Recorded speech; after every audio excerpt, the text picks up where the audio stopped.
Muy buenas tardes. Vamos a reanudar la sesión y lo hacemos con la intervención de la profesora Laura Fernández. Es profesora titular del Departamento de Historia del Arte de la Universidad Complutense de Madrid. Ella ha trabajado muy intensamente sobre todo lo que tiene que ver con las artes del libro, con las artes y en general con la cultura escrita en la Baja Edad Media, pero con una especial atención al reinado de Alfonso X. Y dentro de toda su trayectoria, el tema de la ciencia, la relación entre el arte y la cultura científica, ocupa un lugar especialmente preeminente. Y evidentemente en ese lugar está también Alfonso X. La profesora Fernández tiene una proyección nacional e internacional extraordinaria, pero como también he comentado esta mañana, tenemos el placer en la cátedra de Alfonso X de haber contado con ella y de seguir contando con ella en el futuro en nuestras semanas de estudios alfonsíes. Sin más, cuando quieras. Muchas gracias, profesor de Ayala, por la presentación y, desde luego, por la invitación para participar en este ciclo de conferencias sobre vida, reinado y obra de Alfonso X. Y, además, para mí es especialmente, significa, desde luego, mucho el seguir colaborando con la Cátedra Alfonso X, una institución que para mí es especialmente querida, que me ha sido muy generosa conmigo. Gracias a esa cátedra tuve la suerte, la fortuna de recibir uno de los premios de investigación sobre Alfonso X, de que publicaran mi libro sobre arte y ciencia en el escritorio de Alfonso X, y además soy, desde luego, lectora habitual en su día de la revista Alcanate, que tantas y buenas investigaciones sobre Alfonso X nos ha brindado, y desde luego la serie editorial que actualmente sigue vigente. Así que, desde luego, para mí es un placer y un privilegio el poder colaborar con la Cátedra Alfonso X el Sabio. Y, desde luego, quisiera también agradecer tanto al Instituto de Estudios Históricos que ha hecho posible este encuentro, y también a mi casa, a la Universidad Complutense, a la Biblioteca Histórica, que amablemente nos ha acogido y que está dando espacio, cobertura a este ciclo de conferencias. Como pueden ver en el título, yo voy a cambiar un poco de registro. Vamos a seguir hablando, por supuesto, de Alfonso X, de su dimensión intelectual, cultural, de su producción libraria, pero vamos a hacerlo desde el enfoque, la perspectiva de los temas científicos, centrándonos de una manera específica en uno de los tratados que impulsó el rey y que nos va a servir para construir, hilvanar una historia en la que se van a ir revelando algunos episodios interesantes que nos van a ayudar no solo a comprender, a situarnos en la corte alfonsí, sino también en la proyección que tuvo la figura de Alfonso X posteriormente. Y vamos a empezar centrándonos en un texto que ha sido datado recientemente en el año 1347, un texto que ha sido atribuido a un conocido astrónomo parisino, Geoffroy de May, o en su versión latina, Gaufridus de Meldis, un hombre importante en los círculos intelectuales parisinos, formado en la Sorbona, médico vinculado a la corte. Y me interesa especialmente este texto que tienen en pantalla, porque en él se menciona una copia, una versión castellana del libro de las figuras de las estrellas fijas, Librum Stellarum Fixarum Scriptum in Hispanico. Pero además, en este pequeño fragmento que les estoy proyectando en pantalla, que como pueden ver forma parte de un manuscrito que se encuentra actualmente en Oxford, en la Bodleian Library, como les decía, además de esa copia, se nos menciona un artefacto, ¿no? Un objeto, esa esfera sólida facta, ¿no?, para el propio monarca. Por lo tanto, se nos habla de un globo celeste. Un globo celeste. Sin duda, un artefacto de estas características sería un objeto deseado por parte de Alfonso X, y lo sería por varios motivos. En primer lugar, por su valor científico, como pieza imprescindible para el estudio de los astros, necesario como complemento del catálogo estelar recogido en ese citado libro de las figuras de las estrellas fijas, al que nos referiremos más adelante en detalle. Pero además, desde luego, lo sería también por su valor simbólico, como una forma de expresar la capacidad de observar, la capacidad de analizar, pero también de poseer el mundo, de poseer un territorio. Tal y como menciona Emile Savage Smith, todo gobernante relevante, al menos desde luego en las cortes islámicas, y las cortes islámicas sirven de modelo y de alimento para muchas de las estructuras culturales e intelectuales que se activan a lo largo del reinado de Alfonso X, como decía, todo gobernante relevante querría contar con un objeto de estas características en su biblioteca. No sería extraño, desde luego, que en una corte en la que el estudio y el desarrollo del conocimiento científico se había convertido en un elemento nuclear, como ocurría en la corte alfonsí, se hubiera dispuesto de un globo celeste.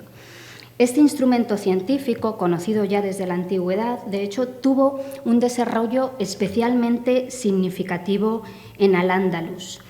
Desde el siglo IX ya contamos con trazas textuales que hablan del conocimiento de estas piezas, y ya en el siglo XI voces especialmente autorizadas, destacadas en el panorama científico del momento, como Azarquiel, hablan de la construcción de globos celestes. De hecho, el propio Azarquiel critica los globos realizados por otros constructores de instrumentos y menciona que él ha sido capaz de construir uno especialmente preciso y que además puede ser utilizado en cualquier latitud, algo que va a estar muy presente en las investigaciones, en el desarrollo científico de Azarquiel, que también diseñó la famosa asafeja, ese astrolabio que también podía ser utilizado en cualquier latitud.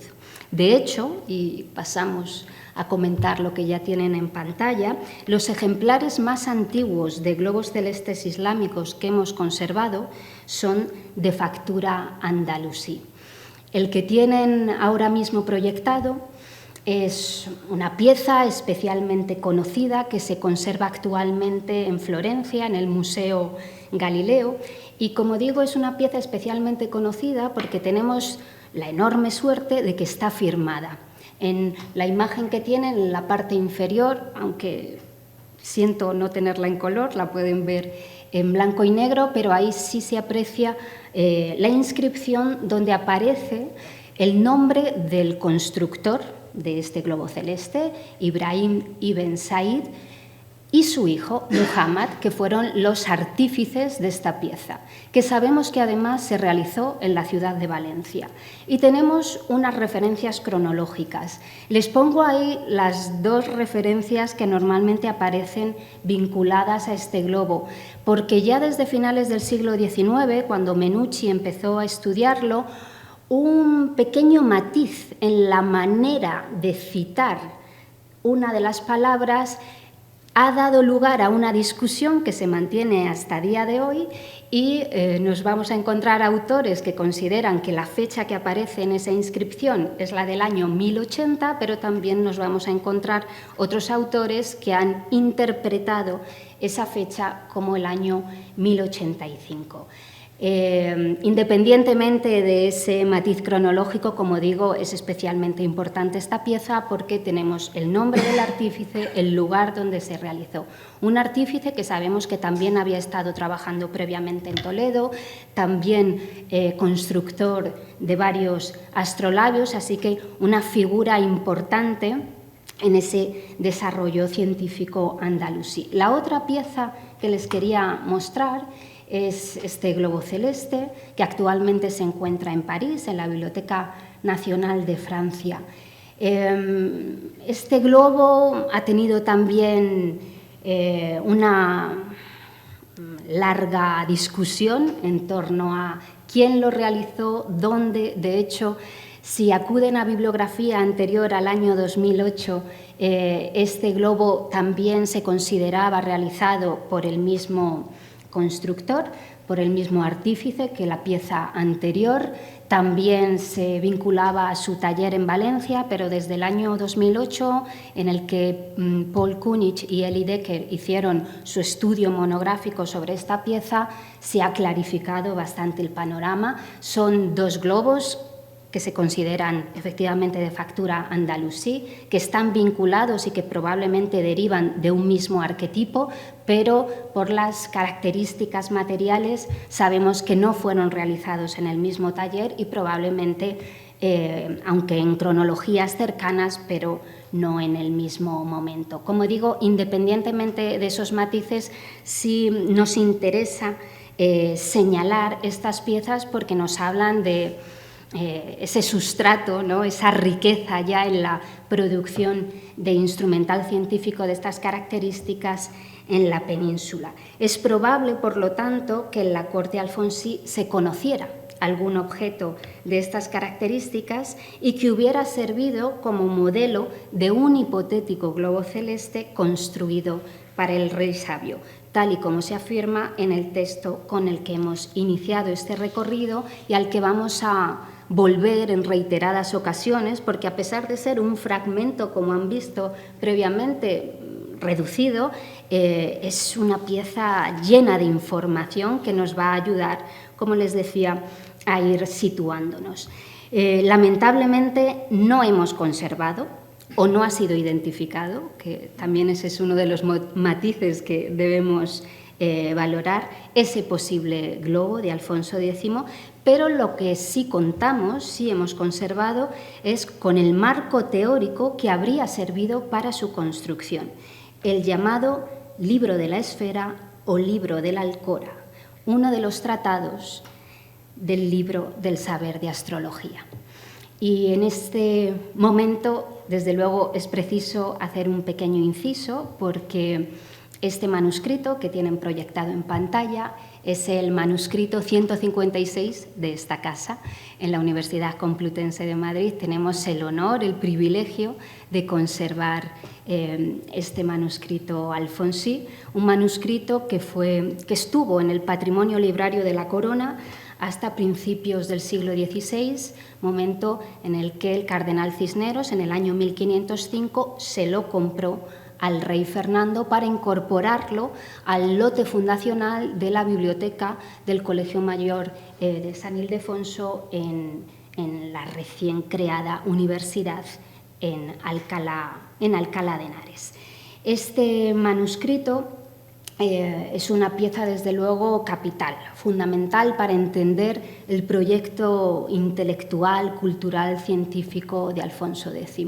Es un compendio, como vamos a ver, un compendio de 16 tratados que se concibió, se planteó para agrupar todo el saber referente a esa observación astronómica, la observación de los astros, de tal manera que no fuera necesario el consultar otras fuentes. Gracias a esta obra sabemos, podemos conocer muchas de las obras, de las fuentes que sirvieron como base para la realización de estos tratados. Obras que fueron traducidas, pero también muchas de estas piezas fueron creadas ex professo, ex novo, para este manuscrito. El manuscrito es importante también que lo entendamos como una obra unitaria.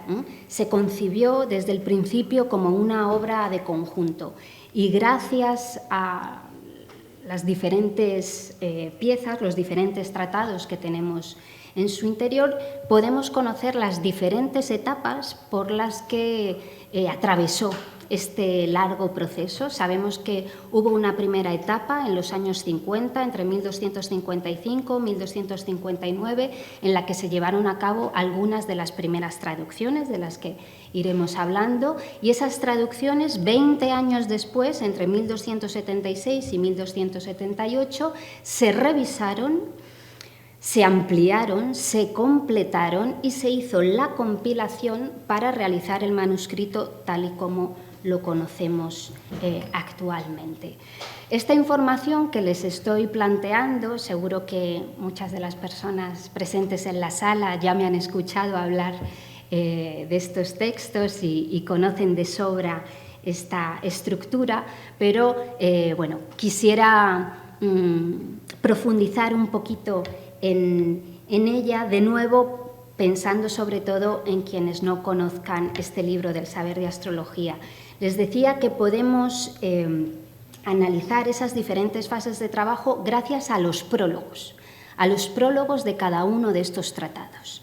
En esos prólogos, que son, como van a ver a continuación, verdaderamente precisos, se nos habla de esas diferentes fases, se nos establecen los objetivos, incluso las intenciones que se proponen en el desarrollo de esta obra. Se nos proporcionan muchos de los nombres de los agentes que intervinieron en el desarrollo de esta obra, y desde luego aparece Alfonso X, aparece el monarca como promotor de este proyecto, y también se nos proporcionan las referencias específicas a las fuentes árabes que sirvieron en muchos casos como punto de partida, como base para realizar la traducción, pero también se nos mencionan, se especifican aquellas adiciones, aquellas partes incorporadas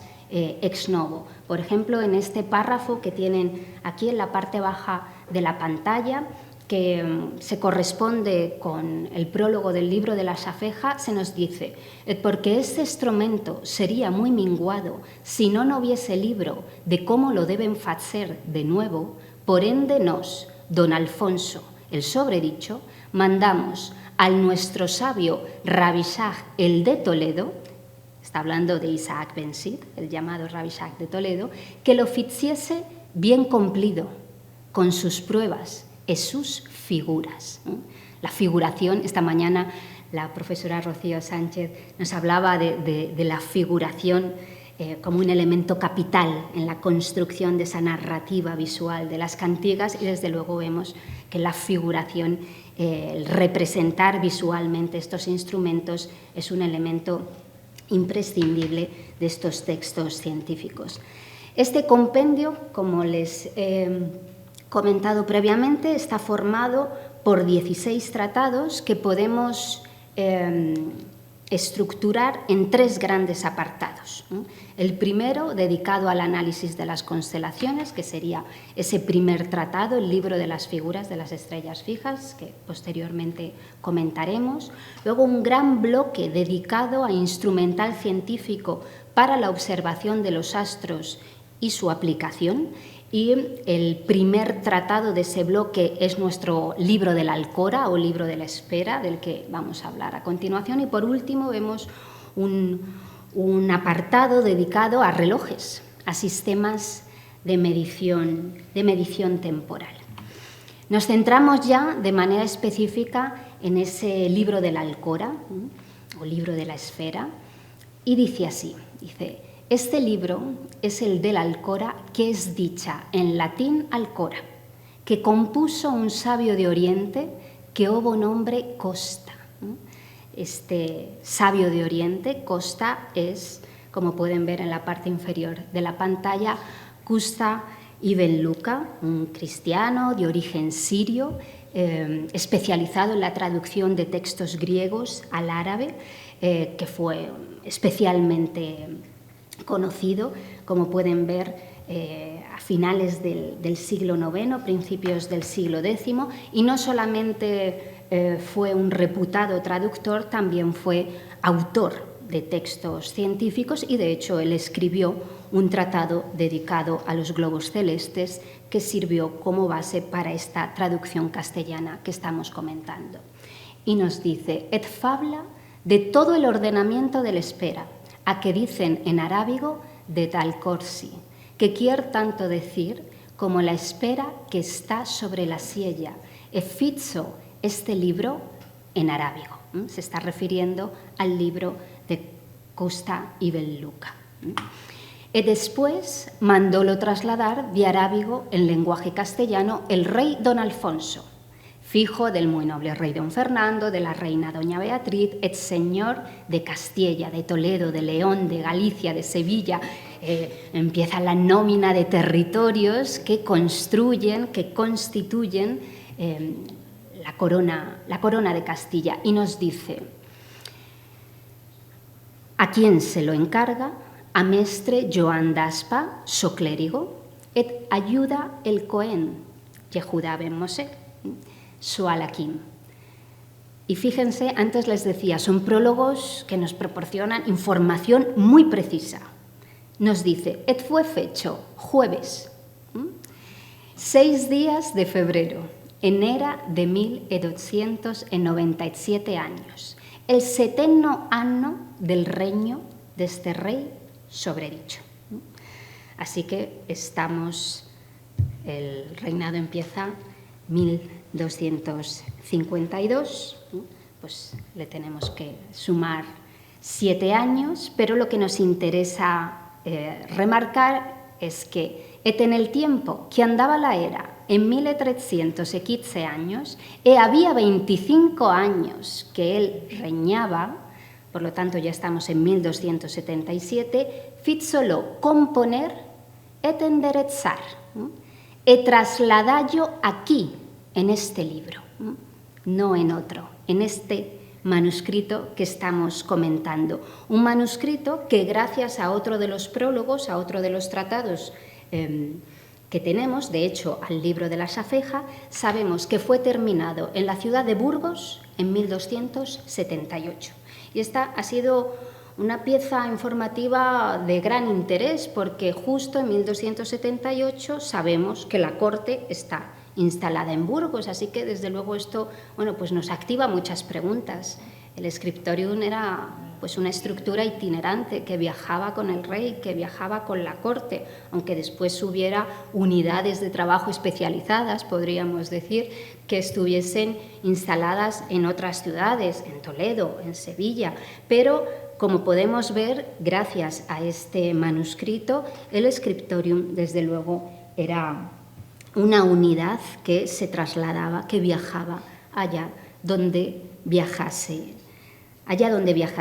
la corte. Seguimos con nuestro prólogo y dice: todas estas cosas son departidas en este libro, en que de parte et explana los fechos de la Alcora de la Siella, en que parecen todas las maravillas que contexen de la diversidad del movimiento del cielo. Este libro era departido según Costa, nuestro Custa Ibn Luca, el sabio, lo departiera en 65 capítulos. Y es así, sabemos que el tratado árabe dedicado a los globos celestes de Custa Ibn Luca está organizado en 65 capítulos. Pero aquí viene otro de esos elementos que siempre nos sorprenden y desde luego nos ayudan a entender la complejidad del proyecto Alfonsí. Dice: «Mas nos, el rey, ficiemos y poner 4 capítulos de más, que convienen mucho a esta razón, que son los primeros, et todos los otros vienen depós de estos, et sin ellos non podrían ser bien ordenado el libro, et por ende los posiemos de esta guisa. ¿Cuáles son esos 4 primeros capítulos creados de nueva factura, muy probablemente por Rabbi Isaac de Toledo, nuestro Isaac Ben Sid, que hemos citado previamente? Pues son aquellos capítulos en los que se nos explica cómo construir un globo celeste. Y esto es algo muy alfonsí, la preocupación por entender cómo se hacen las cosas y cómo las podemos construir. El primero capítulo habla de cuáles cosas deben hacer la espera por hacer bien fecha. Eso es también otra constante. Las cosas hay que hacerlas bien cumplidas, bien paladinas. El segundo capítulo, en qué manera deben hacer la espera. El tercer capítulo, entenderán que es desde luego para mí especialmente querido, en qué manera debe ser figurada la espera. Y el cuarto, de cómo debe ser fecha la siella, la estructura sobre la que se debe asentar. Bueno, pues presentado ese prólogo, vamos a comentar algunos particulares de esos primeros 4 capítulos, porque desde luego nos proporcionan muchísima información. Y además es un placer tener el tiempo suficiente para poder disfrutar, paladear ese lenguaje alfonsí, porque en pocas ocasiones podemos recrearnos en la lectura de estos textos y desde luego en el caso de Alfonso X, bueno, creo que en cualquier caso, ir a la fuente primaria, ir al texto siempre es revelador, siempre nos sorprende, nos sitúa y nos ayuda, como digo, a activar nuevas preguntas. El primer capítulo, de cuáles cosas deben ser fecha el espera. El espera o alcora puede ser fecha de muchos cuerpos, así como de oro o de plata o de cobre o de latón o de fierro o de plomo o de estaño o de estos metales vueltos, aleaciones de diferentes metales, vueltos unos con otros, o de piedra o de tierra o de fuste, de madera. Eso mismo decimos de cuero o de paño o de pergamino doblado, de muchas doblas o de otras cosas muchas. Fíjense la cantidad de vocabulario que tenemos en un mínimo párrafo y aquí, claro, estamos asistiendo al desarrollo de ese lenguaje, de esa lengua de Castilla, que está creando muchas de estas palabras, muchas a partir de las fuentes árabes, por supuesto también de las fuentes latinas. Así que, como digo, es un verdadero placer, ¿no?, el leer, además, un texto que, como he dicho hace un momento, sabemos que fue creado ex professo en este momento. No es una traducción de otro texto, sino que es una obra de nueva creación. Dice, mas los que en estas cosas pararon mientes, fallaron que de ninguna cosa non era tan buena como de fuste. Nos está diciendo que aquellos que verdaderamente saben construir este tipo de instrumentos, los globos celestes, han llegado a la conclusión de que la mejor manera de hacerlos es con madera. Dice, por estas razones, una palabra también muy alfonsí, ¿no? Razón. Casi de oro fuese, toda entera, non lo podría facer sino hombre muy rico. Así que sería algo muy exclusivo, muy privativo.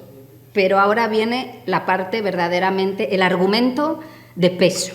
Dice, y además sería muy pesada.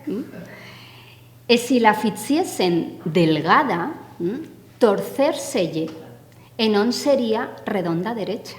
Así que si la hacemos de oro, pero es muy delgada, puede perder esa forma perfecta que es la que da sentido a nuestro instrumento.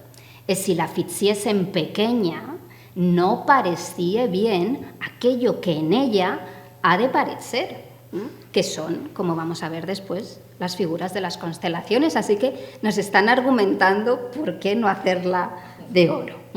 Y también nos dicen que lo mismo con la plata. Eso mismo decimos de la plata.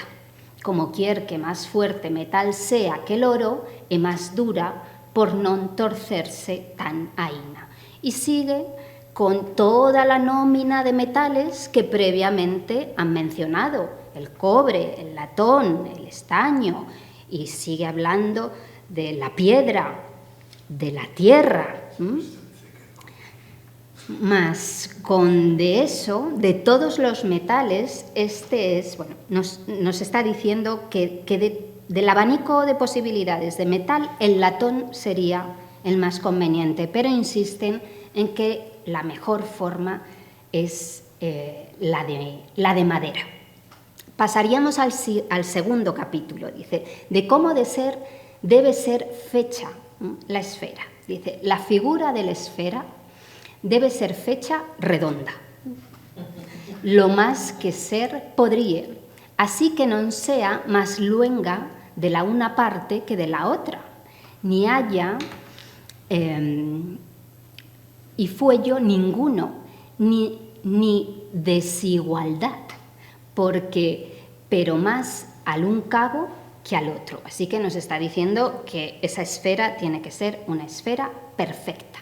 Et por ende, el fuste, la madera, de que la fixieren, ha de ser de aquellos que menos se tuercen, et otros sí, de los que menos... Ve al profesor Francisco Hernández, que sonríe y disfruta del texto. Menos se sienten por la calentura, el calor que puede afectar a la madera. Y nos sigue dando toda una serie de trucos de cómo se debe tratar esa madera, de cómo se le debe dar forma y de cómo conseguir esa esfera perfecta que es el objetivo primordial. Y después débelo meter al torno en esta manera, que fagan en medio con él un círculo. Ya nos va diciendo cómo se le tiene que dar esa forma perfecta. Y dice, y después que la esfera fuer fecha et muy redonda, que no se nos olvide, e igual por todo, débese cubrir de pergamino. Así que nuestra esfera de madera después se debe cubrir con piel, con pergamino, de pergamino con englud, con engrudo, englud muy fuerte y muy bueno, cual entendieren que más conviene por a esto. Así que nos está dando los diferentes elementos que se necesitan en todo el proceso. Y después deben la cubrir del cuero, con que cubren los escudos, que esto me pareció precioso, pero que sea muy delgado. Y des que cubierta fuer, deben raer el cuero hasta que torne todo a ser igual. Una vez que se ha hecho ese proceso, madera, pergamino, cuero, se ha curtido bien, toda la superficie ya está perfectamente igualada, dice, y después deben la cubrir de una riera de yeso, que llaman plastro, que es más grueso que el otro. Así que nuestra estructura se debe cubrir con esa capa de yeso que después se nos dice que se debe también pulir para que quede una superficie perfectamente lisa. Et cuando así fuer fecha, es acabada, como debe, cuanto en obra de fechura, e por hacer pintada, así como diremos adelante, que por eso la facen en redonda, porque ha de ser según la forma del cielo ochado. Porque realmente cuando hablamos de un globo celeste, de lo que estamos hablando es de la representación de la llamada esfera de las estrellas fijas o la octava esfera, que es esa última esfera que cierra la estructura del universo y en la que están dispuestas las 48 constelaciones. Y a continuación se nos dice: et pinta otro sí a semejanza de aquellas estrellas y de las figuras que en él están.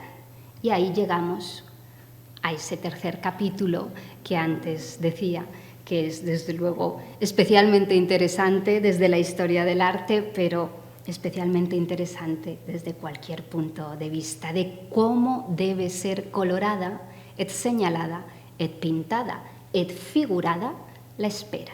Dice, pintarse puede la esfera, et facer las figuras de ella de muchos colores, mas la que más le conviene es de color celeste, según parece el cielo de noche, et las estrellas que en él son, cuando está bien claro el aire, et que está la luna sotierra, de guisa que no embargue la claridad de ella la vista del hombre. Et pues que así será colorada, la esfera de este color debe ser señalada en esta guisa. Así que se nos está diciendo que si queremos que el objeto sea lo más conveniente, lo más perfecto y que se asemeje a lo que está representando, el color por excelencia debería ser ese color azul, ¿no? Ese color celeste. Pero además es que esta pieza es poesía. Las estrellas que en él son cuando está bien claro el aire, que está la luna sotierra, es verdaderamente, bueno, pues un esfuerzo también, ¿no? por narrar, por explicar, pero también por disfrutar, ¿no? del lenguaje que, como digo, a mí siempre me sorprende. Este libro de la Alcora no tiene, curiosamente, no tiene un aparato icónico, no tiene un repertorio de imágenes que lo acompañen, pero sí tenemos algunas imágenes de lo que sería un globo celeste en otro de los tratados que aparecen un poco más adelante, que es el del astrolabio redondo. Y aprovecho para mostrar algunos de los folios de ese tratado, en el que también se nos explica cómo hay que hacer una pequeña esfera para ese tipo de astrolabio, y ahí sí que nos proporcionan algunas figuras que ilustran, que acompañan, que complementan y desde luego enriquecen visualmente el contenido del texto. Seguimos con nuestro capítulo y nos dice que fagan primeramente un punto en cual lugar quier de ella, et saquen otro punto en opósito de él, et hanlo a sacar con compás.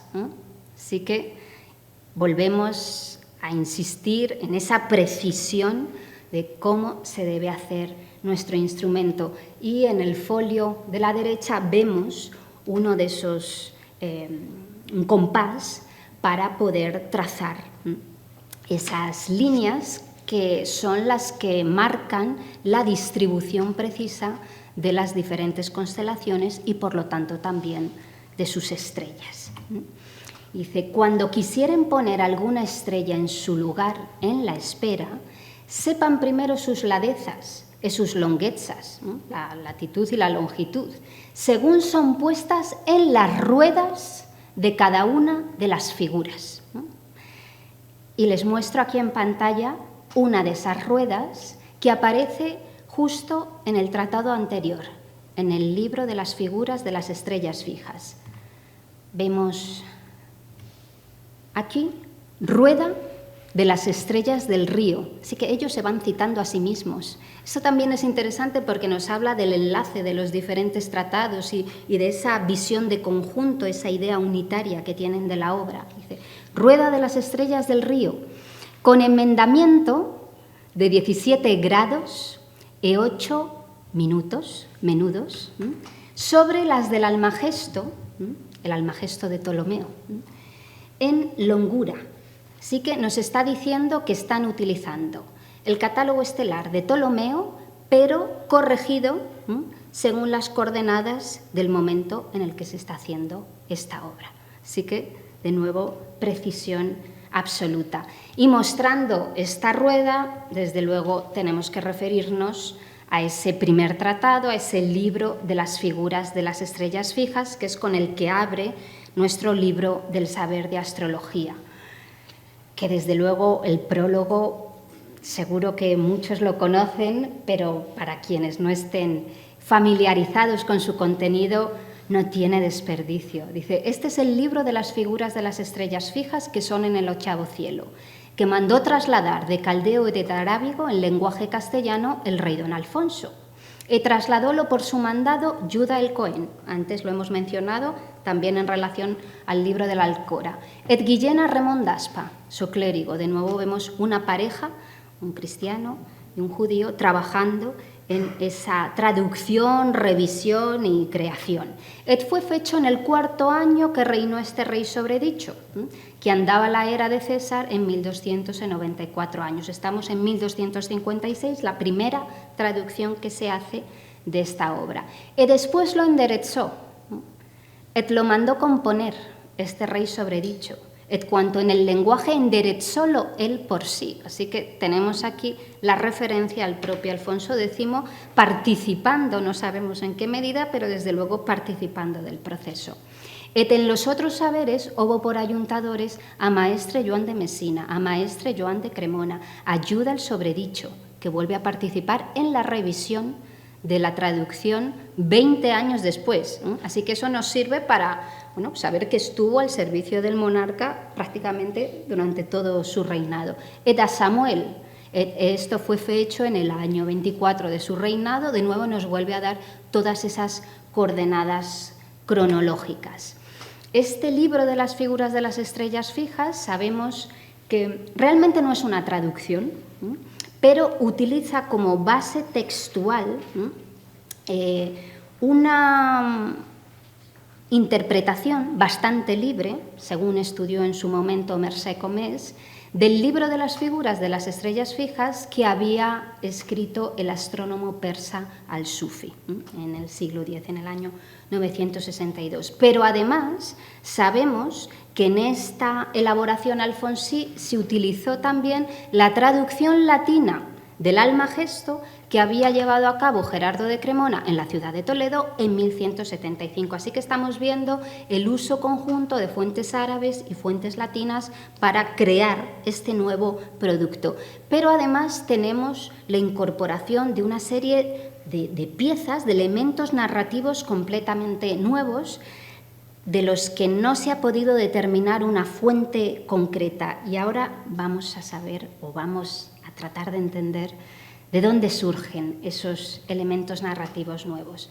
Les muestro aquí uno de los folios de este libro de las figuras de las estrellas fijas, de la figura del pez. En primer lugar, se nos dan los datos, dice, pez dicen en castellano a esta figura que es la postremera de los 12 signos, es Piscis. Et en latín le dicen Piscis, et en arábigo a 2 nombres, et al su nombre propio dicen Sekhmet Ketein, mas los astrólogos úsanlo nombrar el Jod. Así que tenemos el nombre de la constelación en castellano, en latín, en arábigo. Pero a continuación, si abrimos el manuscrito, lo que podemos contemplar es la tabla con la constelación en el centro, en esa particular forma de rueda que ya hemos mencionado, donde aparecen todas las estrellas que constituyen la constelación con sus coordenadas, los datos precisos de cada una de ellas. Esta es Piscis, pero les muestro otro ejemplo. Estas son de las estrellas que son en la forma del Can menor, la constelación del Can menor. Y aquí solo tenemos 2 estrellas. Sin embargo, tenemos la misma plana textual. Y esto rápidamente nos debe hacer pensar, porque esos elementos narrativos que no se sabe muy bien de dónde surgen, de los que no se ha podido determinar una fuente clara, es que son piezas literarias que se están creando, se están escribiendo, con un objetivo de carácter estético, llenar la caja de justificación de todos y cada uno de esos folios. Así que esto desde luego también es interesante porque a veces se estudian los textos, se estudian extrapolados, aislados de su soporte, del medio para el que fueron escritos y nos perdemos muchos elementos. Y aquí, para entender verdaderamente el contenido, tanto textual como visual, debemos analizarlo en el soporte librario para el que fue creado. Habrán visto en las ruedas que muchas de ellas tristemente fueron mutiladas en el pasado. Una mano poco sensible y feroz recortó la mayor parte de las constelaciones. Y eso ocurrió en una fecha temprana, a mediados del siglo XVI, antes de 1562. Y solo nos han llegado esas 3 constelaciones que aparecen en pantalla. El resto, yo siempre sueño con que aparezca en alguna subasta, un álbum, con algunas de estos recortes de iluminaciones pegados, algo que, bueno, pues no era tan extraño, ¿no? Y que en el siglo XIX, a principios del XX, se hacía con cierta frecuencia. Pero, como digo, sabemos que estas desaparecieron bastante pronto, pero afortunadamente de este manuscrito se hicieron numerosas copias. Les muestro aquí 2 de las más espléndidas desde un punto de vista material y las más conocidas probablemente. En el centro tienen la copia que se encuentra en Roma, en la Biblioteca Apostólica Vaticana, de la que vamos a hablar a continuación, y a la derecha tienen una espléndida copia ya de mediados del siglo XVI que se encuentra aquí en Madrid, en la Biblioteca Nacional de España. Si seguimos profundizando en el texto de la Alcora, que nos está sirviendo como hilo conductor de la charla, nos dice: «Et estas imágenes han de ser figuradas cada una do les conviene, las unas de parte de septentrión, en las otras de parte de mediodía, en las otras, así como los signos, están en el cerco de medio que llaman zodiaco». De hecho, el libro de las figuras de las estrellas fijas está estructurado en 3 libros: septentrión, zodiaco y las constelaciones del sur, las meridionales, y luego una cuarta parte que conocemos como el cuento de las estrellas, que es como una especie de resumen de todo esto. Nos dice: «Et estas estrellas han de ser puestas en las imágenes, cada unas en sus lugares, de ellas en las cabezas y de ellas en los otros miembros». Se refiere a las figuras de los personajes, ¿no?, de las constelaciones. «Et todo esto ha de ser fecho por medida, et por compás».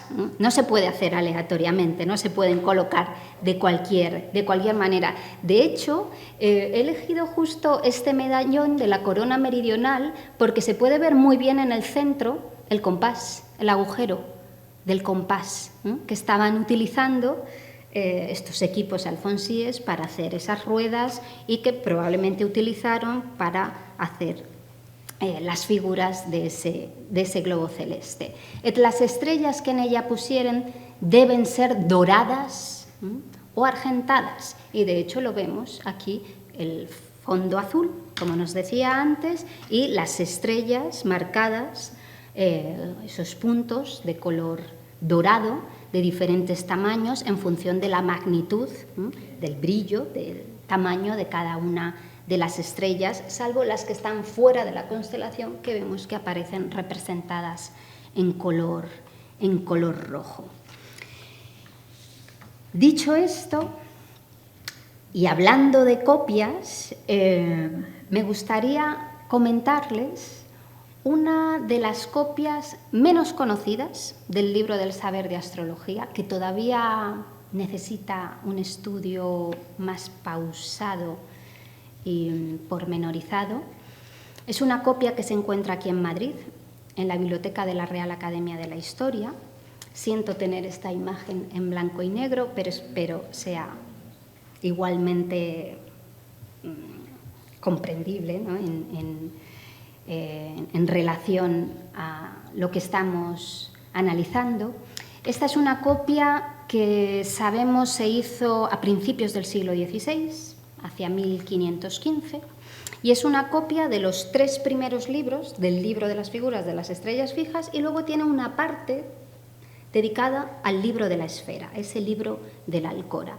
Pongo aquí el medallón del libro del saber de astrología de Piscis para ver que efectivamente es una copia del manuscrito alfonsí, del manuscrito original. Una copia que ya se hizo estando el manuscrito en Alcalá de Henares. Ya había sido adquirido por el cardenal Cisneros. Y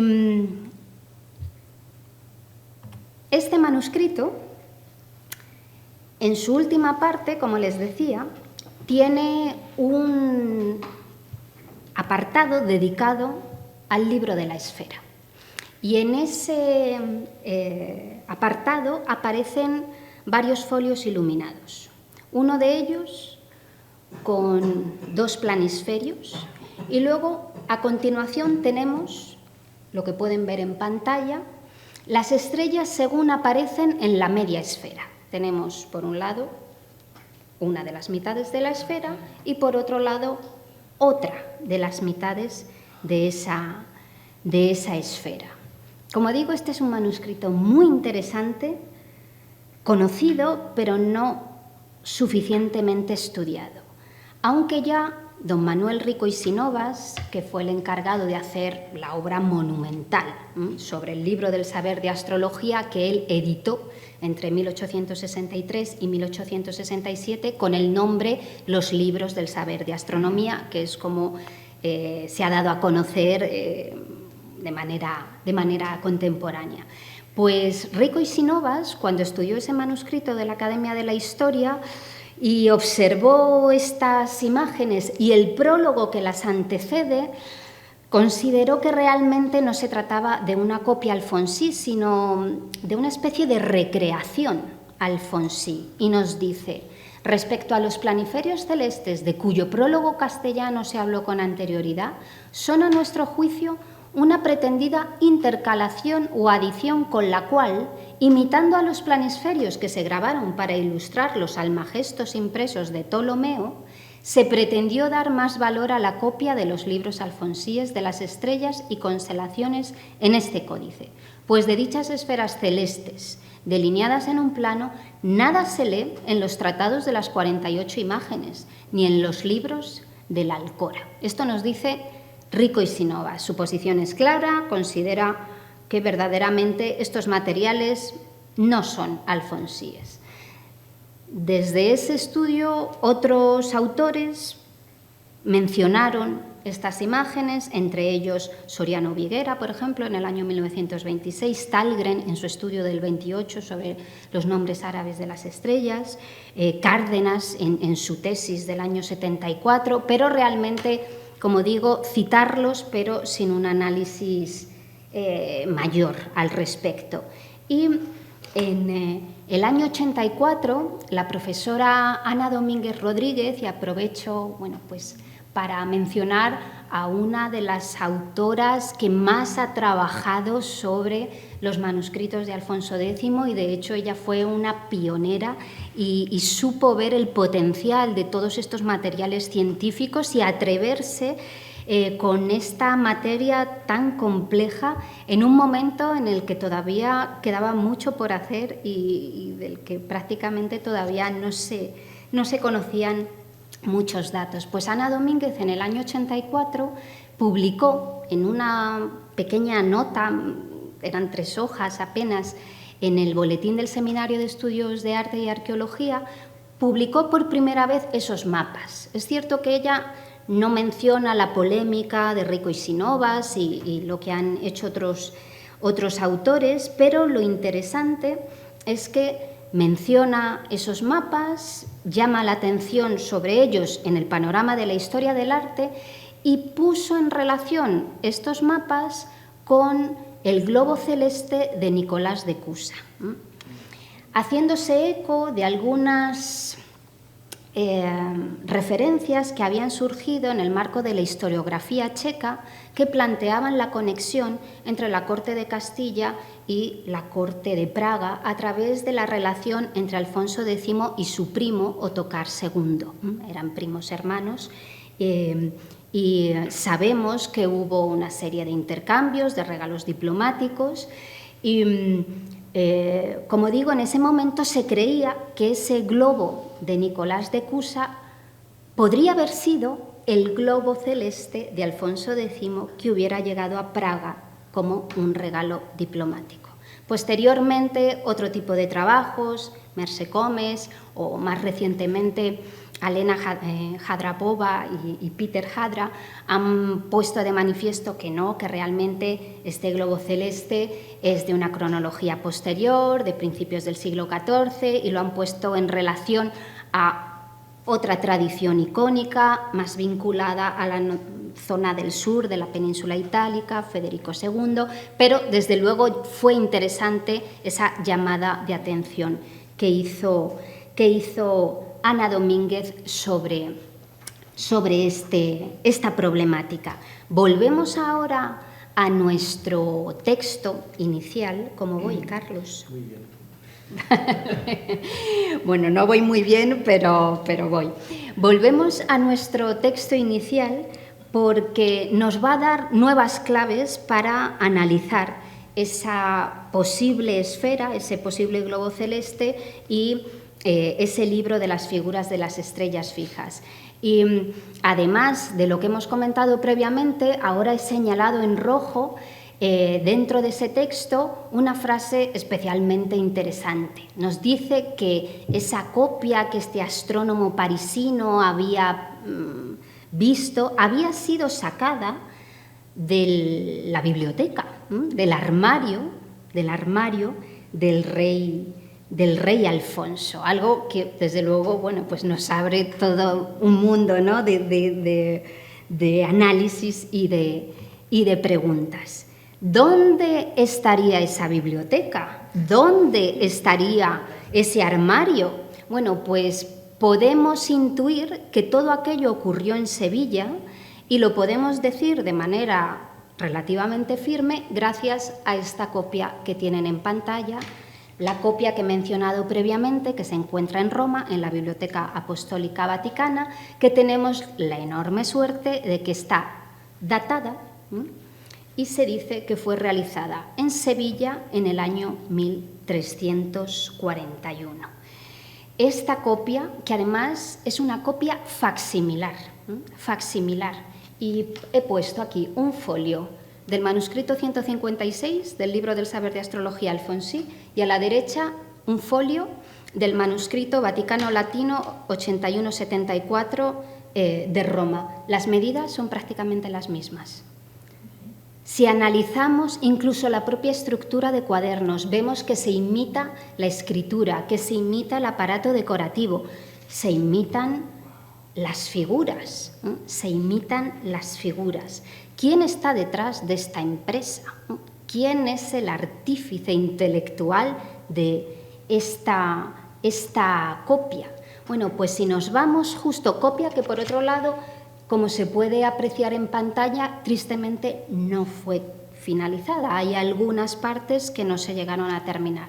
Pues si nos vamos al prólogo del libro de la Alcora, no en otro, no en el primero, ni en el prólogo general, sino en el del libro de la Alcora, se nos dice, después de explicarnos quién está detrás del libro de la Alcora, el prólogo que hemos leído antes, de Custa y Benluca, de las diferentes fases, cronologías, nos dice, e dopo molto tempo, porque esta copia está en italiano, e dopo molto tempo que andaba la era, en 1379 años, e gli anni domini in 1341, essendo in Spagna, nella città di Siviglia, Guerruccio, figliolo di Cione Federichi, della molto nobile città di Firenze, fece traslatare questo libro di castellano in fiorentino.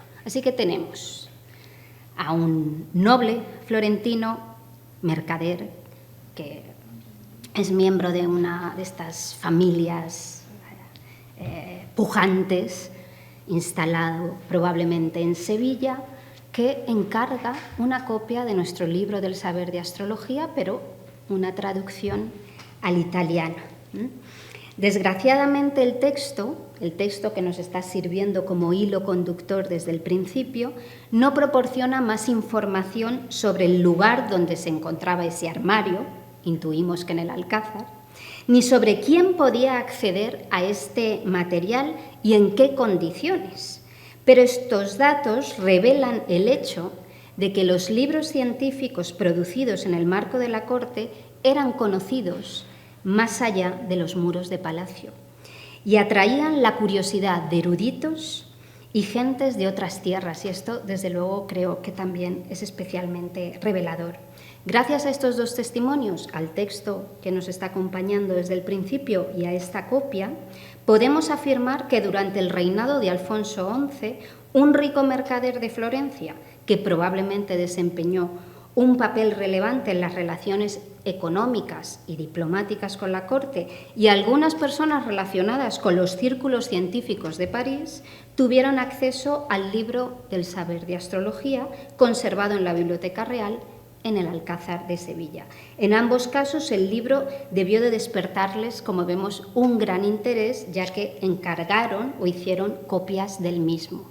Pero además esta copia de Guerrucho, si se fijan en la parte central inferior, ahí vemos que faltan algunos folios de pergamino que fueron recortados, que justo coinciden con la parte donde se encuentran las medias esferas en la copia de la Academia de la Historia.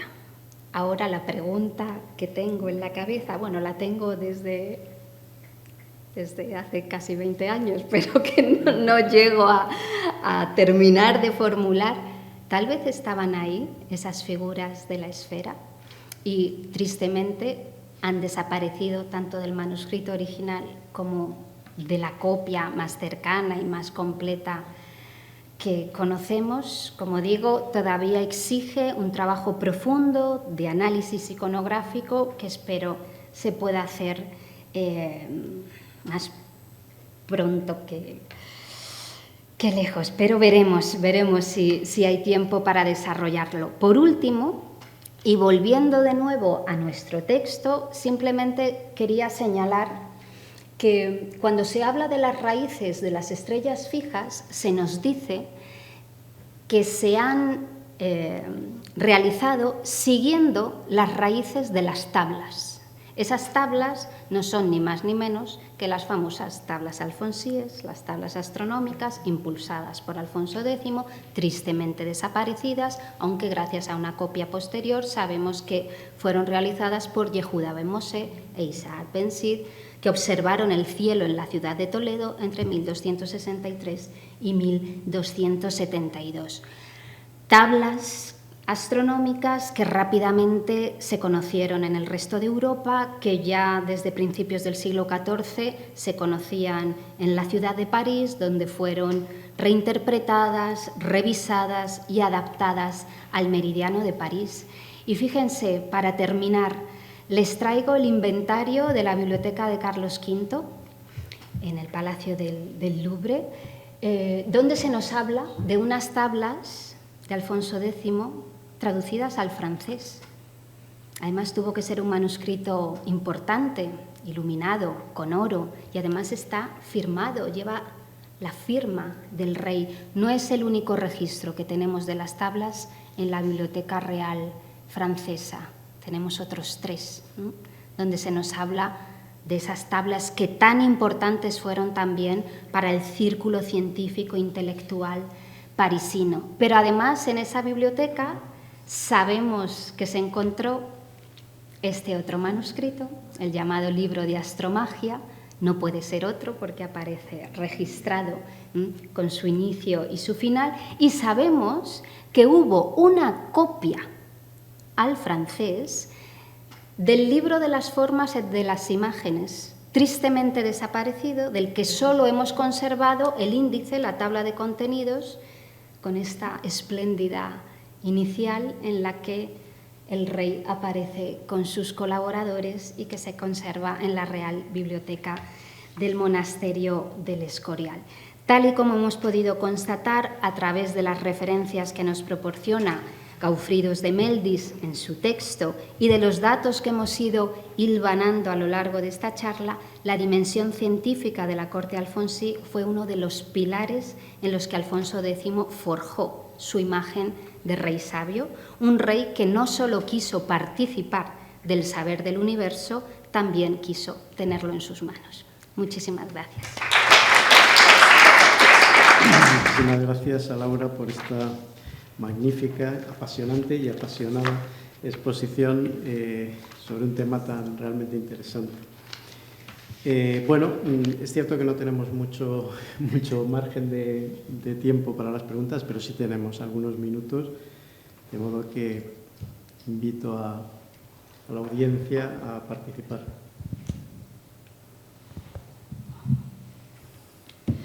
A las 4 de la tarde es muy mala hora.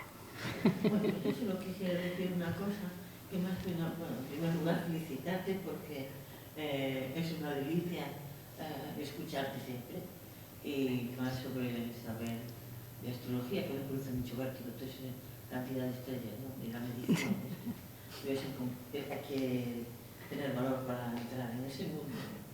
Pero claro, es que el cielo en el siglo XIII tenía que ser, ¿no?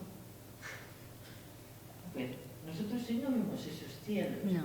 Siempre está todo este mundo de la astrología que en la Edad Media brilla tanto, ¿no?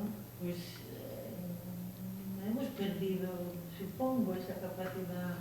Ya sé, tengo un amigo con un telescopio, sí, mira las constelaciones, pero no medimos el tiempo con las constelaciones, ¿no? La importancia que tenía también para el tiempo. Efectivamente. Los relojes, ¿no?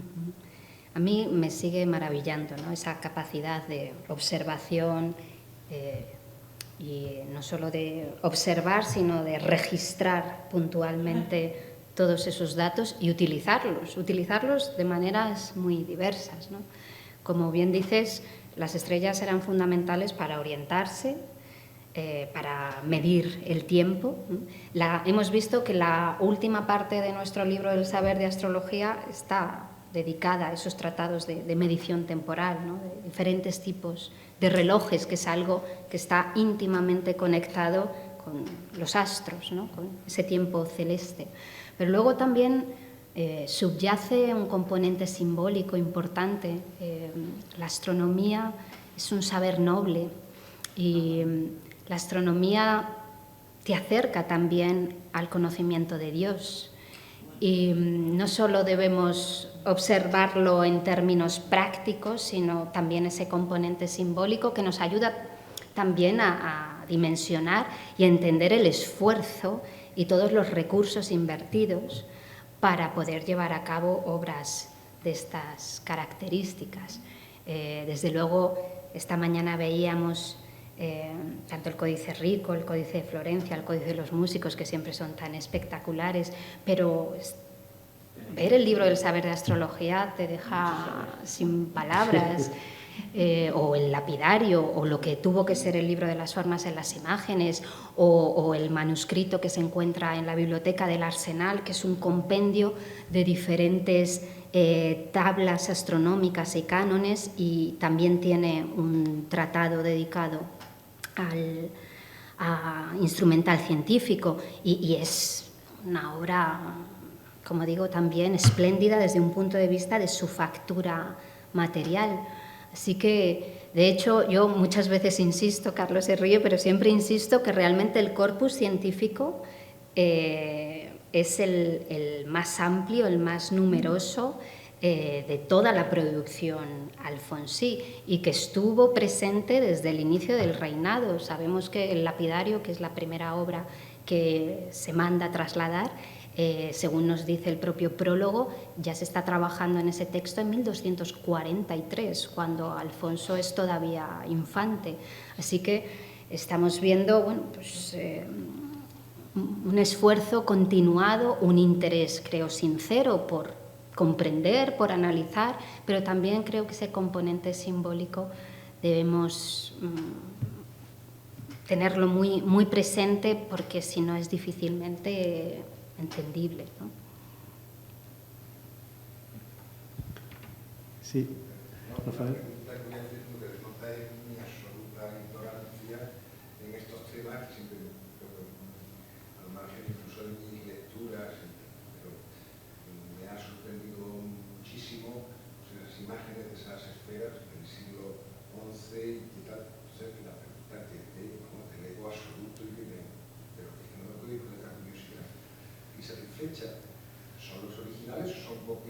No, no, son los originales. Son los originales. ¿Cómo se han podido conservar de esa forma? Si sabes algo sobre eso, que se han transmitido y de qué manera, dónde han estado durante 1000 años. Pues ahora mismo, lamentablemente, no te puedo trazar la fortuna de esas dos piezas de manera precisa. La que llega a Florencia se adquirió en el siglo XIX y la que está en París igual. Y es probable que pasaran por diferentes manos de eruditos interesados en piezas de esas características, que estuvieran incorporadas a bibliotecas, a colecciones. Pero, como digo, no es el tema que yo conozco de una manera más cercana y no te puedo trazar esa fortuna clara, pero sí son las piezas originales y desde luego sorprende, a pesar de que no están hechas en madera, como os recomendaba.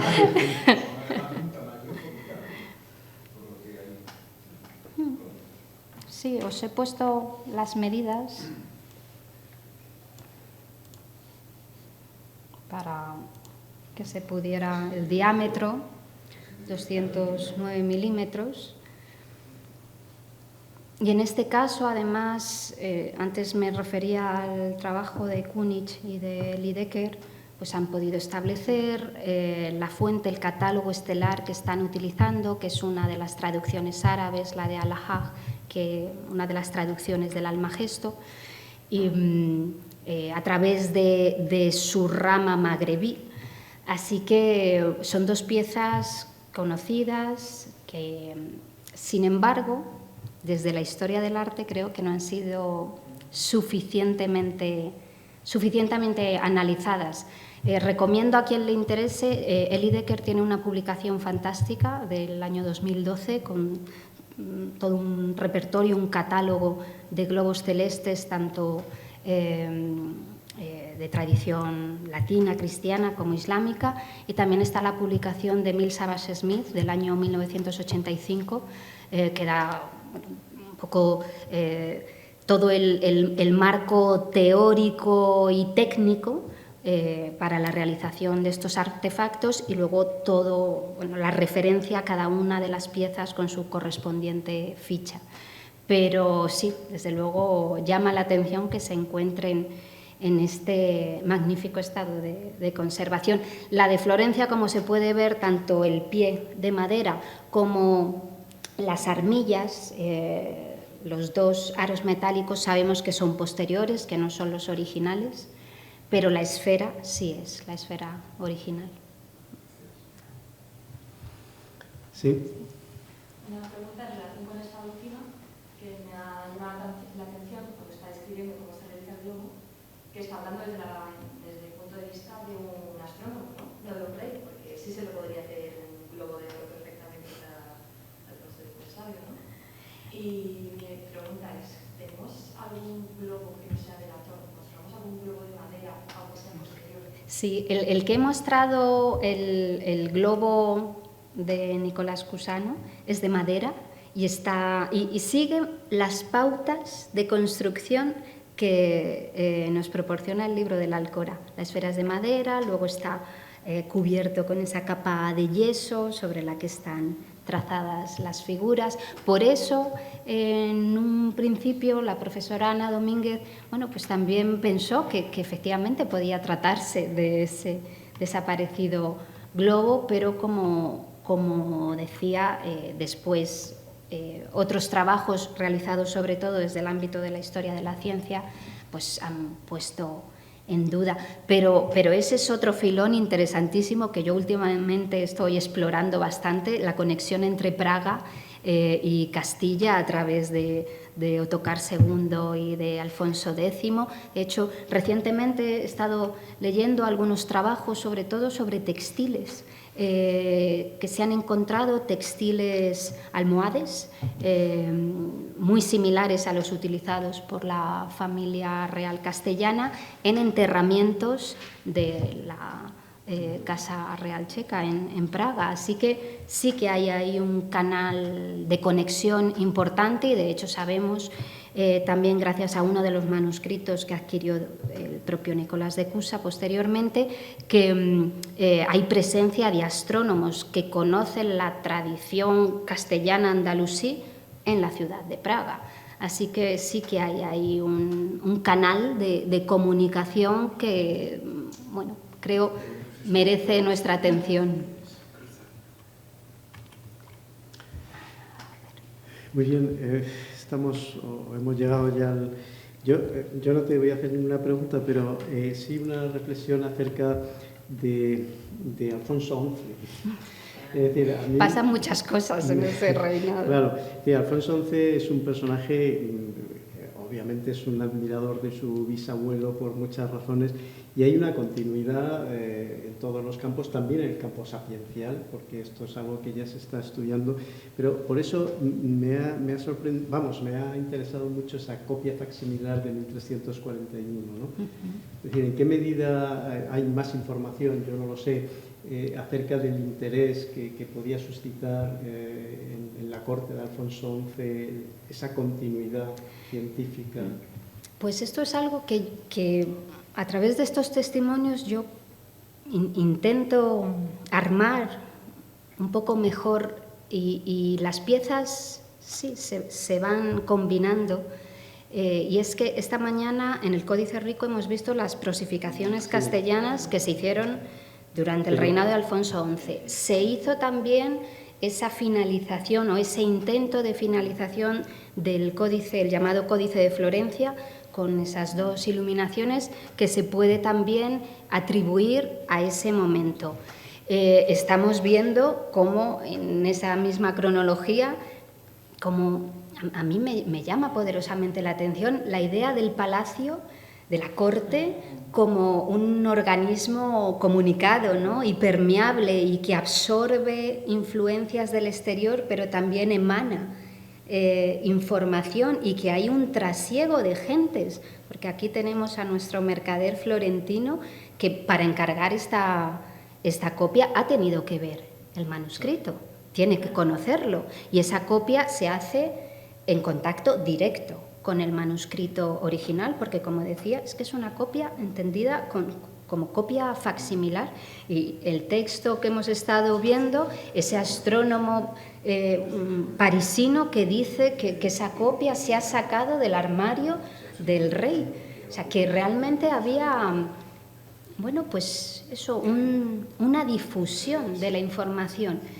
Sí que me gustaría, desde luego, y espero que entre todos podamos conocer mejor si había una especial predisposición por parte de Alfonso XI en ese sentido. O sea, me gustaría conocer mejor. Yo no sé si, por ejemplo, Rosa Rodríguez Porto